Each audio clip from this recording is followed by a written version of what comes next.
तो मेरे प्यारे बच्चों, कैसे हैं आप लोग?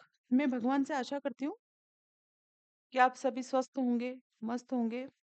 और जो 16 फरवरी के दिन आपका एग्जाम होने वाला है, एमपीपीएससी प्री 2025, उसकी जो आपका युद्ध है, उसकी रणनीति बहुत ही अच्छी चल रही होगी। जैसा कि आपको पता है, आज नवंबर समाप्ति की ओर है। दिसंबर और जनवरी, सिर्फ 2 महीने का समय है आपके पास। अगर 2 महीने में भी सोचा जाए, ठाना जाए, तो 2 महीने भी प्री निकालने के लिए कम नहीं होते हैं। भले ही वो बच्चे बिगनर हो या वो बच्चे पहले से प्रिपरेशन कर रहे हो, क्योंकि जो फरवरी के 15 दिन है, वो तो हमने पूरे रिवीजन के लिए छोड़ दिए है। अभी भी आपके पास 60 डेज है। भिड़ जाइए, लग जाइए। हर चीज कहाँ से क्वेश्चंस आ रहे हैं, मेरी रणनीति मैंने बनाई है, आप उसको फॉलो करें। आपको अच्छी लगती है तो आप लाइक करें, सब्सक्राइब करें। अदरवाइज कोई प्रॉब्लम भी नहीं है ना? तो आप मैं ये कहना चाह रही हूँ कि आप भिड़ के बिल्कुल अपनी शिद्दत के साथ जुड़े रहे, है ना? क्योंकि आप लगे रहेंगे तो सफलता एक दिन में नहीं लेकिन एक दिन आपको निश्चित मिल जाएगी। आज हम जो पढ़ने जा रहे हैं, वो पढ़ने जा रहे हैं एमपी करंट। एमपी का करंट, जैसा कि आपको पता है, यूनिट 10 मैंने बाइलैंग्वेज कराई है और मैंने बहुत अच्छे से कराने की कोशिश की है। कुछ क्वेश्चंस और रह गए हैं, तो वो भी मैं आपको करा दूंगी, है ना? उसमें कुछ करंट अपडेट हो रहा है अभी, तो हो जाएगा। जैसा कि अभी थोड़ा आज वीडियो में मैं 2-4 दिन के लिए डिले हो गई हूँ। टाइफाइड हो गया था मुझे, तो इसलिए क्षमा चाहूंगी। बाकी आप कंटिन्यू बने रहें। कोशिश यही है कि अब क्लास डिले ना हो। मैं ना लूंगी तो कोई और लेगा, लेकिन क्लास आपको कंटिन्यू मिलेगी। ठीक है, चलिए। आज हम पढ़ेंगे इसमें करंट अफेयर्स। करंट अफेयर्स में कौन सा क्वेश्चन पढ़ेंगे? जैसा कि मैंने आपको बताया, आज हम स्टार्ट करने वाले हैं एमपी का। एमपी जनवरी 2024, 2024 का आज हम जनवरी माह का करंट पढ़ेंगे। ठीक है। जैसा कि आपको पता है कि मैंने करंट को बाइलिंगुअल किया है, मतलब दोनों भाषाओं में बनाया है, ताकि हिंदी मीडियम और इंग्लिश मीडियम दोनों बच्चों को प्रॉब्लम ना जाए, दोनों स्टूडेंट्स को प्रॉब्लम ना जाए। आप एक ही प्लेटफॉर्म से हर चीज को सीख लें। ठीक, चलिए आते हैं हम सबसे पहले क्वेश्चन पे। अरे बाप रे, पहला क्वेश्चन ही भूकंप का आ गया है। आपको पता होगा, अभी कुछ समय पहले सिंगरौली में भूकंप आया था। ठीक, अब मेरा ये निवेदन है कि आप कॉपी और पेन साथ में लेकर बैठे हैं। ठीक है, कुछ चीजें हैं, नोट डाउन कर लीजिएगा। अच्छा है, नहीं करे तो और भी अच्छा है। कुंभ का मेला नहीं है, हर साल पीएससी एग्जाम ले रहा है अभी तक तो, और नहीं भी ले रहा है तो किसी ईयर अगर मिस होता है तो एक साल में 2 एग्जाम भी कंडक्ट कराई है पीएससी ने। तो कोई दिक्कत नहीं, पंचवर्षीय योजना में है, आप बैठे रहिए, करते रहिए तैयारी। लेकिन जिसको सीरियसली करनी है वो कॉपी पेन लेकर बैठे। सिंगरौली में भूकंप। कुछ समय पहले मध्य प्रदेश के सिंगरौली जिले में भूकंप को नापा गया। यहाँ पर हमें 2-3 चीज पता होनी चाहिए। एक तो पता होना चाहिए हमें एनसीएस का फुल फॉर्म। एनसीएस कौन से मंत्रालय के अंतर्गत आता है, ये चीज। और भूकंप को हम किस पैमाने के द्वारा मापते हैं, ये 3 चीज आपको पता होनी चाहिए। अगर उसने पूछ लिया एनसीएस का फुल फॉर्म क्या है, तो आपको पता होना चाहिए नेशनल सेंटर ऑफ सिस्मोलॉजी। ठीक है। उसके बाद अगर वो पूछता है कि किस मंत्रालय के अंतर्गत आता है, तो ये भी आपको पता होना चाहिए, ये पृथ्वी विज्ञान मंत्रालय के अंतर्गत आता है। और भूकंप मापने की इकाई क्या है? रिएक्टर पैमाना। ये एक क्वेश्चन से मैंने आपको 4 क्वेश्चन बता दिए। एक तो सिंगरौली में भूकंप आया, कितनी तीव्रता से आया? 3.6। उसके बाद एनसीएस का फुल फॉर्म आपको बता दिया। एनसीएस किस मंत्रालय के, किस मिनिस्ट्री के अंतर्गत आता है, ये भी मैंने आपको बता दिया। यही चीज मैंने इंग्लिश में भी लिख रखी है। According to the National Centre of Seismology, Singrauli in Madhya Pradesh, a 3.6 magnetic earthquake was recorded in the district, है ना? फिर ये वही जो मैंने आपको बता दिया है ऊपर, कौन सी मिनिस्ट्री है ये? अर्थ साइंसेस। ठीक है। इसी को ही क्या है, हमारे जो कौन से रिएक्टर रिएक्टर स्केल से क्या किया जाता है, मापा जाता है। किसे? भूकंप को। क्वेश्चन आया भी है, पहले आप पेपर उठा के देखिएगा। कि भूकंप मापने की कौन सी इकाई है, तो वो हमारी रिएक्टर पैमाना है। इसके द्वारा हम क्या करते हैं, भूकंप को मापते हैं। देखिए एक चीज ये है कि डायरेक्टली क्वेश्चन वो ना पूछे कि भूकंप नापने की कौन सी इकाई है, हो सकता है कुछ दूसरी चीजें पूछ ले वो। लेकिन उसमें अगर आपको ये ऑप्शन दे दे कि वायु दाब मापी वाला ही मान लो क्वेश्चन दिया हुआ है, ठीक है, उसके अंदर ये दे दे तो आप कम से कम इसको हटा तो सकेंगे, एलिमिनेट तो कर पाएंगे कि नहीं नहीं यार रिएक्टर से तो भूकंप मापा जाता है। तो आप थोड़ा दिमाग को खोल के पढ़ें, रटन विद्या से कभी भी पीएससी नहीं निकाला जाता है। ठीक, तो क्वेश्चन नंबर फर्स्ट है कि भूकंप कहाँ आया, सिंगरौली में आया, कितने पॉइंट से, 3.6 से, किससे मापा जाता है, रिएक्टर पैमाने से। उसके बाद ये एनसीएस किसके अंतर्गत आता है, विज्ञान मंत्रालय के, full form national Centre of seismology. इतनी चीजें आपको क्वेश्चन नंबर 1 में याद रखनी है। चलिए नेक्स्ट क्वेश्चन, बहुत अच्छा क्वेश्चन है और काफी सालों से पढ़ रहे होंगे क्योंकि अब ये 7वीं बार हो गया है, पहली बार, दूसरी बार, तीसरी बार, चौथी बार, 5वीं बार, छठी बार, 7वीं बार, है ना। 7 सालों से लगातार स्वच्छता में इंदौर ने फिर क्या करा, अपना परचम लहराया। इंदौर लगातार 7वीं बार सबसे अच्छे शहर में है। Indore is the India's cleanest city of 7 time in a row. Swachh Survekshan पुरस्कार 2023 समारोह कहाँ हुआ, दिल्ली में हुआ। भारत के राष्ट्रपति द्रौपदी मुर्मू ने मध्य प्रदेश के मुख्यमंत्री मोहन यादव जी को क्या करा, पुरस्कार से सम्मानित करा। क्वेश्चन अगर पूछे कि स्वच्छता सर्वेक्षण सन 2023 कहाँ पर रखा गया, इसका समारोह कहाँ था, और ऑप्शन दे दे आपको दिल्ली, इंदौर, है ना, दिल्ली दे दे, इंदौर दे दे, कानपुर, ऐसे करके 3-4 आपको ऑप्शन दे दे, तो बच्चों को जनरली लगता है, जिन्होंने नहीं पढ़ा, कि इंदौर दिया है, एमपीपीएससी का पेपर है, तो इंदौर लगा देते हैं। लेकिन ये कहाँ हुआ है, दिल्ली में हुआ है। 2023 की बात हो रही है।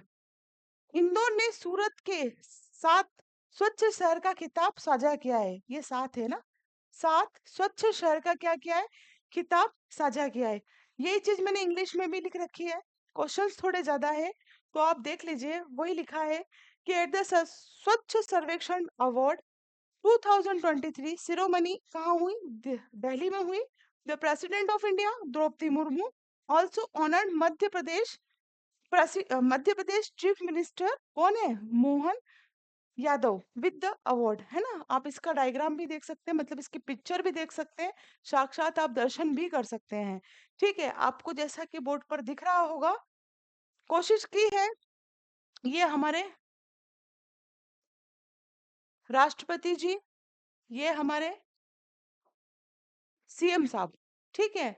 तो बहुत सारी हस्तियां भी उस समय इनके साथ थी, लेकिन इतना क्वेश्चन नहीं पूछेगा वो आपसे, यही पूछेगा कि स्वच्छता सर्वेक्षण में किसे खिताब दिया गया है, तो ये आपको पता होना चाहिए।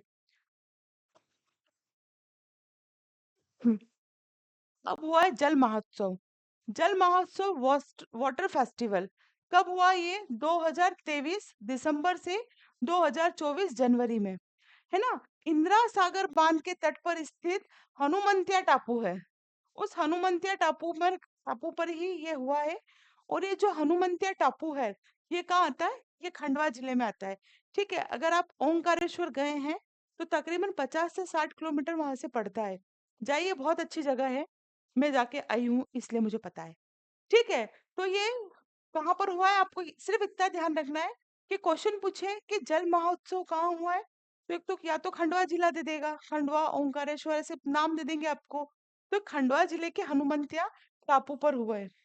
मोस्ट प्रोबेबिलिटी ये है कि वो जिला ही देगा, खंडवा, तो आपको पता होना चाहिए। तो एक और क्वेश्चन तैयार, जल महोत्सव कहाँ हुआ है, जल महोत्सव आपका जो हुआ है वो खंडवा में हुआ है, कहाँ पर, हनुमंतिया टापू पे, है ना। ये इसका डायग्राम ऐसे ही दिखता है, वो बिल्कुल अच्छी अच्छी जगह है, जाइएगा समय मिले आपको तो। नेक्स्ट क्वेश्चन देखिए, ये क्वेश्चन की स्लाइड, स्वच्छ सर्वेक्षण अभियान जो अभी मैंने आपको पढ़ाया, थोड़ी सी ऊपर नीचे हो गई, लेकिन कोई दिक्कत नहीं, आप सब बहुत समझदार बच्चे हैं, अच्छे से समझ जाएंगे। स्वच्छ सर्वेक्षण 2023 में मध्य प्रदेश के यह शहर भी सम्मानित हुए हैं। इंदौर तो है ही, लेकिन उसके अलावा आप देख सकते हैं, इंदौर अभी आपने पढ़ा, भोपाल, महू कैंट, अमरकंटक, नौरोजाबाद को बिल्कुल ध्यान रखिएगा, क्योंकि ये जगह जो है ऐसी लगती है जैसे फिरोजाबाद साइड की हो। नौरोजाबाद मध्य प्रदेश का पार्ट सुनने में नहीं लगता, जो बच्चे नए हैं उनके लिए। तो आपको पता होना चाहिए ये कहाँ आ रहा है। ये आ रहा है उमरिया जिले में। ये बहुत इंपॉर्टेंट थिंग है बेटा, आप इसको ध्यान में रखें, क्योंकि जब वो क्वेश्चन पूछेगा कि स्वच्छ सर्वेक्षण 2023 में कौन सा स्थान नहीं है, तो आप सबका तो एजिप्शन कर पाएंगे और इसको नौरोजाबाद को ही आप गलत करके आएंगे, डैम श्योर है, क्योंकि आपको लगेगा कि नौरोजाबाद एमपी में नहीं है, जिसने नहीं पढ़ा है उन्हें। ठीक है, तो आपको पता होना चाहिए इंदौर, भोपाल, मऊ कैंट, अमरकंटक, नौरोजाबाद उमरिया जिले में, और बुधनी कहाँ है, श्योर में। बुधनी में कुछ और भी है, बुधनी में कुछ और है, बताइए बताइए। रेलवे स्लीपर का कारखाना भी यहीं पर है। ठीक है, next thing is most important thing, ये चीज मैंने इंग्लिश में भी लिख दी है। This cities are Madhya Pradesh honoured in Swachh Survekshan 2023। Indore, Bhopal, Mhow cantt, Amarkantak, Naurozabad, Umaria district, Budhni, Sehore. ठीक है, अब इंदौर को क्या मिला है, सबसे स्वच्छ शहर का दर्जा दिया गया है। भोपाल पांचवा सबसे स्वच्छ शहर है। मध्य प्रदेश दूसरा। अगर हम स्टेट की बात करें तो एमपी क्या है, दूसरा स्टेट है जिसको क्या मिला है, स्वच्छ स्टेट का दर्जा। तो ऑब्वियसली फर्स्ट कौन है, फर्स्ट है महाराष्ट्र। यहाँ पर भी कंफ्यूज हो गए आप, अगर नहीं पढ़ोगे तो आप गुजरात लगा के आ जाओगे, मुझे पता है आप गुजरात लगा के आ जाओगे। महाराष्ट्र का थोड़ा सा दिमाग लगाना थोड़ा सा टफ टास्क सा लगता है, लेकिन महाराष्ट्र ही क्या है, रैंक फर्स्ट है, मध्य प्रदेश की सेकंड है और थर्ड छत्तीसगढ़ है। ठीक है, तीनों जो आपको राज्य दिख रहे हैं हमारे मध्य प्रदेश से लगे राज्य है।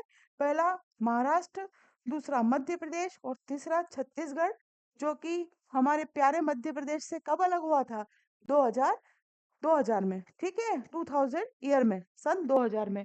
ठीक है, स्वच्छ सर्वेक्षण 2023 में जो शहर सम्मानित हुए हैं, इंदौर, भोपाल, मऊ कैंट, अमरकंटक, नौरोजाबाद और बुधनी। सेकेंड है हमारा मध्य प्रदेश। अगर पूछ ले कि स्वच्छ सर्वेक्षण में दूसरे नंबर की रैंक कौन से राज्य को मिली है, तो पहला अगर वो बोल दे महाराष्ट्र, दूसरा बोल दे अपना मध्य प्रदेश, तीसरा कह दे वो छत्तीसगढ़ और चौथा कह दे वो गुजरात, तो कौन सा लगाना है आपको, मध्य प्रदेश, क्योंकि महाराष्ट्र को फर्स्ट आई है। ध्यान रखना है, एक बार मेरे साथ बोले, महाराष्ट्र, मध्य प्रदेश, छत्तीसगढ़, एम की पावर 2 S C, है ना, M2C। ठीक है, मुझे लगता है आपको अच्छे से समझ में आ गया होगा। अब नेक्स्ट की तरफ चलते हैं। ये भी बहुत अच्छा क्वेश्चन है। यहाँ पर आपको एक नाम दिख रहा होगा, प्रोफेसर हिमांशु राय। प्रोफेसर हिमांशु राय कौन है, ये IIM इंदौर के नए निदेशक नियुक्त किए गए हैं। IIM इंदौर के नए निदेशक नियुक्त किए गए हैं, है ना। Himanshu Rai appointed as a new director of IIM Indore. आपको पता है इंदौर एक ऐसा शहर है जहां पर IIM और IITs दोनों हैं। ठीक है, IIM इंदौर की स्थापना 1996 में हुई थी, है ना। Indore was establish in 1996, 1996। The only city in India to have both IIMs और IITs। ओके, चलिए, तो कौन है प्रोफेसर, थे नहीं है, कौन है प्रोफेसर हिमांशु राय, IIM इंदौर के नए निदेशक। चलिए नेक्स्ट क्वेश्चन। ये भी अच्छा क्वेश्चन है, सभी बढ़िया क्वेश्चन है। खजुराहो, खजुराहो मध्य प्रदेश। क्या आपको पता है देश का पहला और विश्व का तीसरा वाटर स्कूल खोला जाएगा। अपने देश का पहला, क्वेश्चन आ सकता है कि देश का पहला और विश्व का तीसरा वाटर स्कूल खोला जाएगा। कहाँ पर खोला जाएगा, खजुराहो में। अभी सिर्फ दक्षिण अफ्रीका और इंग्लैंड में ही इस प्रकार के स्कूल है। इस स्कूल में जल प्रबंधन के बारे में बताया जाएगा। जस्ट वेट, हाँ, क्या बताया जाएगा, जल प्रबंधन के बारे में बताया जाएगा, वाटर मैनेजमेंट सिखाया जाएगा इसके अंतर्गत। विश्व का तीसरा, हमारा प्यारा भारत देश इंडिया। ठीक है, पहला कौन सा है? अभी मैंने आपको बताया, दक्षिण अफ्रीका। और दूसरा कौन सा है? इंग्लैंड। और भारत का तो पहला है ही। और कहाँ पर होगा? ये खजुराहो। इसका सौभाग्य हमारे मध्य प्रदेश को प्राप्त हुआ है। विश्व का तीसरा और भारत का पहला। ठीक है, कहाँ पर? खजुराहो में। ठीक है, खजुराहो में the country's first and the world third water school will be open. Only South Africa and England have schools like this. In this school we will talk about water management. इसके बारे में क्या सिखाया जाएगा यहाँ पर? वाटर मैनेजमेंट के बारे में। और जरूरत भी है अभी, जल है तो कल है, तो इसकी जरूरत भी है अभी हमें वाटर मैनेजमेंट सिखाने की। बहुत अच्छा प्रयास है ये भारत सरकार द्वारा। चलिए, ये भी क्वेश्चन बहुत अच्छा है, आने की प्रबल संभावना है। चलिए, 75 75वां गणतंत्र दिवस नई दिल्ली में विभिन्न राज्यों की झांकियां इसमें निकाली गई है। ठीक है, जस्ट विभिन्न राज्यों की क्या निकाली गई है? यहाँ झांकियां निकाली गई है। आपको जैसा कि पता है, गणतंत्र दिवस कहाँ मनाया जाता है? नई दिल्ली में मनाया जाता है। और इसी उपलक्ष्य में जब 75वां गणतंत्र दिवस मनाया गया, तो यहाँ पर विभिन्न राज्यों की क्या निकाली गई? झांकियां। दिख रही होगी आपको झांकियां, ये हमारे मध्य प्रदेश की झांकी है, जिसमें मध्य प्रदेश की भी झांकी शामिल रही। मध्य प्रदेश की झांकी विकास का मूल मंत्र आत्मनिर्भर नारी। ये बहुत इंपॉर्टेंट है। इसकी जो थीम है, क्या थीम थी इसकी? कि विकास का मूल मंत्र आत्मनिर्भर नारी विषय पर केंद्रित थी, है ना। इसमें क्या हुआ? भारतीय वायुसेना की प्रथम महिला फाइटर पायलट कहाँ की थी? कहाँ की रहने वाली है ये? रीवा जिले की। कौन है? अवनी चतुर्वेदी को विमान के साथ दिखाया गया। मध्य के निचले हिस्से में पद्मश्री से सम्मानित दुर्गाबाई। दुर्गाबाई का संबंध जैसा कि आपको पता है, गोंड भित्ति है, गोंड भित्ति चित्रकार है। और साथ में स्टोन कवरिंग करते हुए महिला कलाकार दिखाई गई है। ठीक है, एक अवनी चतुर्वेदी और एक दुर्गाबाई। ये आप देख सकते हैं, आगे आगे इनका फोटो आपको दिख रहा है ना। ये अवनी चतुर्वेदी जो है, ये प्रथम फाइटर है, भारतीय वायुसेना की प्रथम महिला फाइटर है, जो कि जिसका संबंध कैसे है? कौन से जिले से? रीवा जिले से है। और दुर्गाबाई जो कि गोंड भित्ति चित्रकारी है, उनको इस झांकियों में दिखाया गया है। चलिए, ये इंग्लिश में लिखी है वही चीज। अब नेक्स्ट पे आ जाते हैं। ये देखिए, ये जो चीज है, मेरी पब्लिसिटी, मेरा प्रचार, है ना। एग्जाम वाला विद योग्यता मुकाती, इस चैनल को आप ज्वाइन करें। ये मेरे व्हाट्सएप नंबर है, आप कुछ क्यूरीज है तो पूछ सकते हैं। जैसा कि मैंने आपको बताया था कि मैं एमपी एमसीक्यू, एमपी जो सब्जेक्ट है मध्य प्रदेश, इसके रिगार्डिंग आपको 5,000 प्लस एमसीक्यूज कराऊंगी, जिसके अंतर्गत आपका करंट भी इसमें प्लस होगा, है ना। ये बाइलैंग्वेज है, ये मैंने इसमें मेंशन किया है। और एक प्यारा सा कोटेशन जो मैंने क्लास चालू होने के पहले आपको बताया था, वो मैंने यहाँ पर लिखा है कि सफलता एक दिन में नहीं मिलती, किंतु एक दिन जरूर मिलती है। ठीक है, तो ये जरूरी नहीं है कि आप जिस दिशा में हैं उसमें सफलता पा रहे हैं, बहुत अच्छी बात है। लेकिन आप यकीन मानिए, ये मैं मेरे ऊपर ही बता रही हूँ आपको, कि अगर आपने उस दिशा में बहुत अच्छे से काम कर लिया, तो आपको कुछ और नहीं देखना पड़ेगा।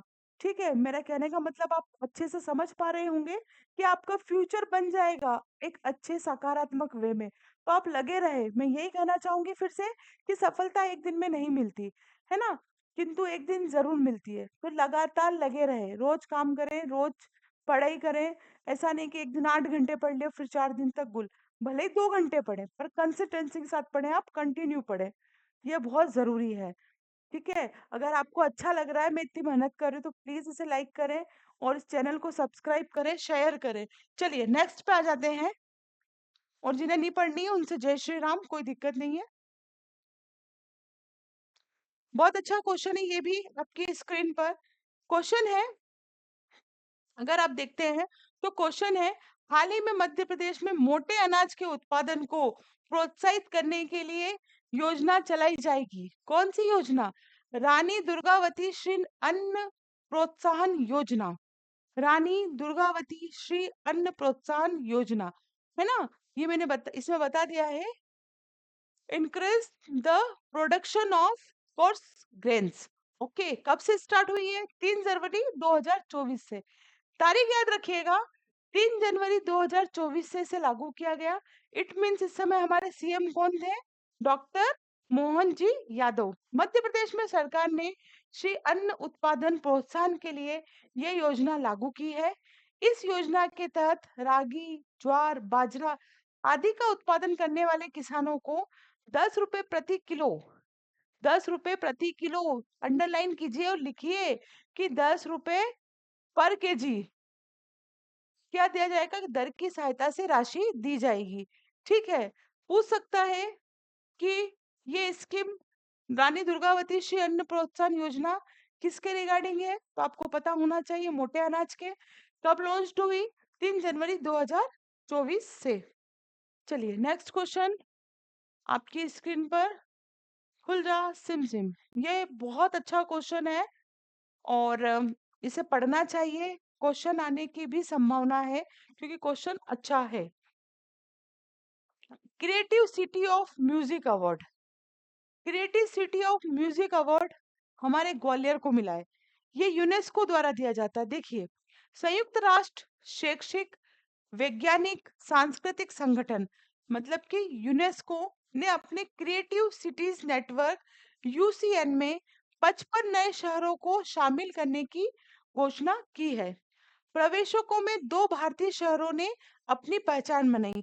एक तो केरल के कोझिकोड ने, इसको मिला है साहित्य का शहर। साहित्य के शहर का अवार्ड किसको मिला है? केरल के कोझिकोड को। और मध्य प्रदेश के ग्वालियर को शुरू से ही रहा है ना, तानसेन की नगरी हमारी, संगीत का शहर। टोटल कितने शहर का बता रहे हैं इसके अंदर? 55 नए शहर। भारत में 2 जगह, एक केरल और दूसरा मध्य प्रदेश। मध्य प्रदेश में कहाँ पर? ग्वालियर। ठीक है, आपको समझ में आ गया होगा। ये मैंने यहाँ पर सब मेंशन किया हुआ है, आप देख सकते हैं। ठीक है, देख सकते हैं। सिटी ऑफ लिटरेचर केरला को मिला है और ग्वालियर को क्या मिला है? City of music. मत अपने भारत से 2 क्वेश्चन कैसे पूछ सकता है? भारत से 2 है, मध्य प्रदेश से 1 है। ग्वालियर को सिटी ऑफ म्यूजिक मिला है, केरला को क्या मिला है? City of literature. ठीक है, ये देख सकते हैं आप,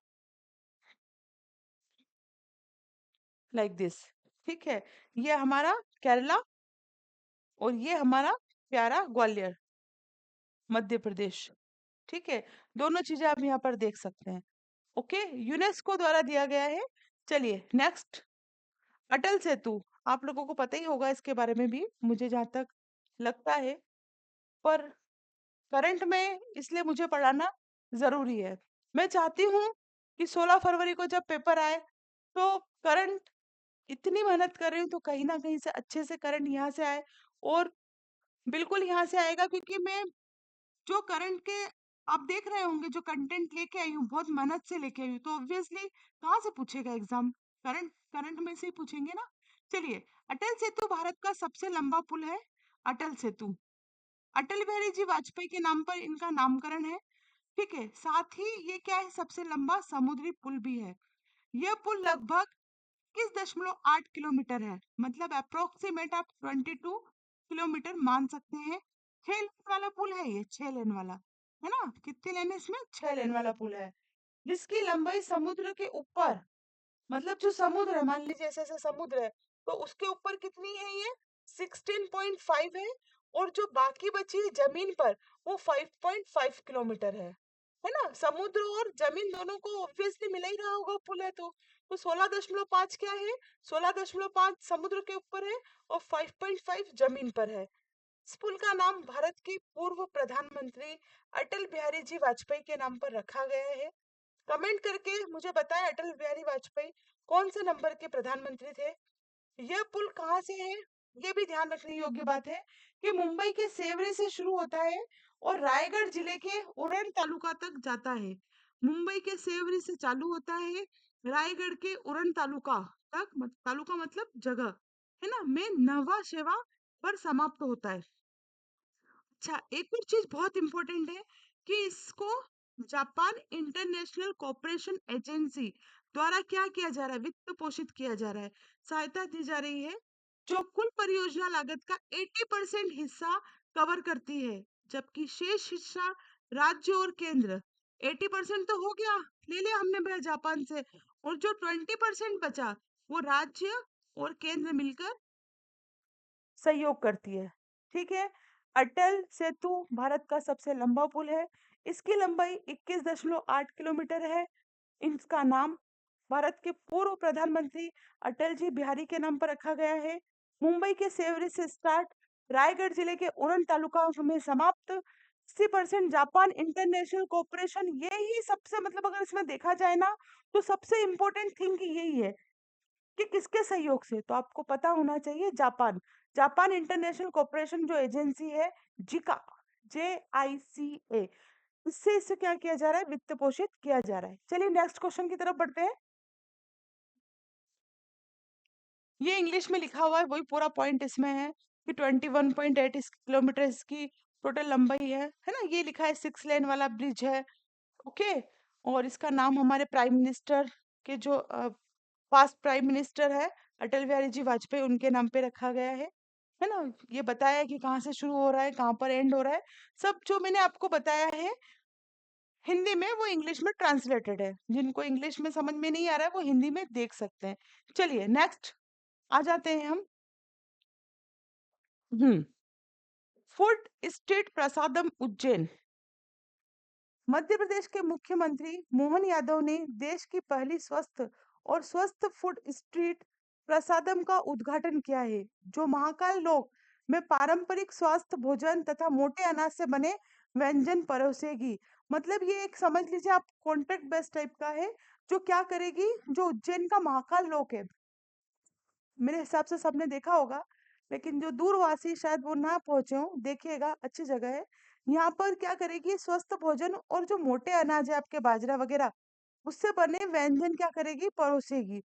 और यही मैंने इंग्लिश में लिखा है, चीफ मिनिस्टर मोहन यादव, इसने इनकरेज किया है ना, first healthy and hygienic food street. Hygienic और आपको हेल्दी क्या मिले, फूड मिले, इसी के लिए फूड स्ट्रीट प्रसादम योजना इन्होंने चलाई है। चलिए नेक्स्ट पे आ जाते हैं। ये देखिए इसका मध्य प्रदेश का कोष संकट देखिए भैया आप, गवर्नमेंट फंड क्राइसिस, बहुत इंपॉर्टेंट क्वेश्चन है। देखिए हमारी सरकार जब बनी मोहन जी यादव की, तो उनको कितना कितना लॉस दिया गया वो अपन इसमें पढ़ेंगे, पढ़ते हैं। ये मैंने नहीं लिखा है, ये आंकड़े बोल रहे हैं, ठीक है ना। मध्य प्रदेश सरकार ने कोष संकट के कारण 370 योजनाएं रोक दी है। 370 योजनाएं हमारी रुकी पड़ी है, वित्त ना होने के कारण, पैसे ना होने के कारण। ठीक है। इसमें स्कूल, आईटी उद्योग, कृषि ऋण, मेट्रो रेल, प्रधानमंत्री सड़क योजना से संबंधित योजनाएं शामिल है। ठीक है। एज इट इज पूरा इंग्लिश में यही लिखा हुआ है। अधिकारियों ने कहा कि कोई भी परियोजना बंद नहीं की गई है, लेकिन धनराशि सुरक्षित रखी जा रही है। इसके अतिरिक्त कोई भी योजना के लिए धनराशि निकालने से पहले वित्त विभाग से अनुमोदन आवश्यक है। ये काम का नहीं है। ठीक है। चलिए और मैं बताती हूँ इसके बारे में, ये पढ़िए आप। इस योजना में लाडली लक्ष्मी योजना भी शामिल है ना। अभी लाडली बहनों को पैसे मिल रहे हैं 1250 रुपए, जिसके लिए हर मंथ कितने पैसे की आवश्यकता है, 1600 करोड़ की। जब जाके लाडली बहनों के अकाउंट में पैसे पहुंचते हैं, कितने, 1250। ठीक है। नई सरकार को विरासत में कितना कर्ज मिला है, 3.5 लाख करोड़ का कर्ज मिला है। और एक महीने में से कम समय में भी 2000 करोड़ रुपए का नया कर्जा ले लिया गया है। इतना तो मिला ही था, अब रन कैसे करें, स्टेट को चलाए कैसे, पैसा तो चाहिए। तो 2000 रुपए करोड़ का और नया कर्ज ले लिया है। ठीक है। चलिए नेक्स्ट, पीएम जन मन योजना, ये भी अच्छी एक स्कीम है। पीएम जन मन स्कीम प्रधानमंत्री जनजाति आदिवासी न्याय महाअभियान इसका फुल फॉर्म है, जिसका काम क्या है, जो विशेष रूप से कमजोर जनजाति समूह है, कौन सा समूह, जनजाति समूह, इनके विकास को बढ़ाना है। प्रधानमंत्री नरेंद्र मोदी 15 नवंबर 2023, कब हुआ, 15 नवंबर 2023, झारखंड के खूंटी जिले में इसकी घोषणा की थी। इस योजना के तहत इन समूहों को कई तरह की सुविधा दी जाएगी, जिनमें शामिल है मध्य प्रदेश के 10,000 से अधिक आदिवासी घर, है ना। इस योजना के अंतर्गत मध्य प्रदेश के 10,000 से अधिक आदिवासी घर शामिल होंगे। प्रधानमंत्री जनमन योजना के तहत मध्य प्रदेश के 1,246 गांवों के जनजाति परिवारों को क्या होगा, लाभ मिलेगा। और सबसे इम्पोर्टेंट जो इसका प्रथम चरण चालू किया है वो शिवपुरी जिले से किया है। यही पढ़ाना चाह रही थी मैं इतनी देर से आपको। पीएम योजना का अगर पूछता है पीएम जनमन योजना का संबंध किससे है, तो ये जो कमजोर जनजाति समूह है उनसे है। इस योजना का शुभारंभ कहाँ से किया गया, तो ये किया गया झारखंड के खूंटी जिले से। कब किया गया, 15 नवंबर 2023 को। और मध्य प्रदेश में प्रथम चरण कहाँ चलाया गया, तो वो हमारे शिवपुरी जिले में। कहाँ आता है शिवपुरी, किधर की साइड आता है मध्य प्रदेश में, उत्तर दक्षिण पूर्व पश्चिम, किधर, उत्तर की साइड में आता है ना, हमारे कंठ में विराजमान है। जैसे मान लीजिए ये अपना थोड़ा सा मध्य प्रदेश का मैप है, तो शिवपुरी का है, ये हमारे कंठ में है ना, दोनों तरफ इसकी बॉर्डर लग रही है, दोनों राज्यों को छूती है। चलिए नेक्स्ट आ जाइए। ठीक है, ये वही उसी का ट्रांसलेशन इसमें किया गया है, जनमन पीएम जनमन योजना का इंग्लिश में ट्रांसलेशन है। ठीक है, एक थोड़ा सा और रह गया है ना, वीडियो ज्यादा लंबा हो जाता है इसलिए मैंने अभी इसको स्टॉप कर दिया है। थोड़ा सा करंट और रह गया है। जनवरी का पूरा करंट ऑलमोस्ट कंप्लीट हो चुका है, जो मेन मेन पॉइंट है, लेकिन थोड़ा सा और है, तो वो मैं एक और वीडियो में कंप्लीट करा दूंगी, है ना। एंड भी हम अच्छे से इसका कर लेते हैं। पढ़ाई हमेशा इतनी करो कि लड़की भले रिजेक्ट कर दे, है ना, लेकिन लड़की का बाप रिजेक्ट नहीं करना चाहिए। समझ रहे होंगे मेरे कहने का मतलब, कि पढ़ाई आपको ऐसी ही करनी है कि अपनी बच्चे के लिए आपसे अच्छा जीवन साथी उसको कोई ना मिले। तो पढ़ाई इतनी लगन से करो, पढ़ाई करोगे तो ही कुछ भी अच्छा कर पाओगे। जरूरी नहीं है सिविल सर्वेंट बनो, लेकिन बिना शिक्षा के आप कुछ नहीं कर सकते। ठीक है, तो आज के लिए इतना ही। आपको अगर ये कंटेंट अच्छा लगा तो आप चैनल को लाइक करें, सब्सक्राइब करें और शेयर करें। जल्दी मुलाकात होगी, तब तक के लिए जय हिंद, जय Bharat. Thank you very much.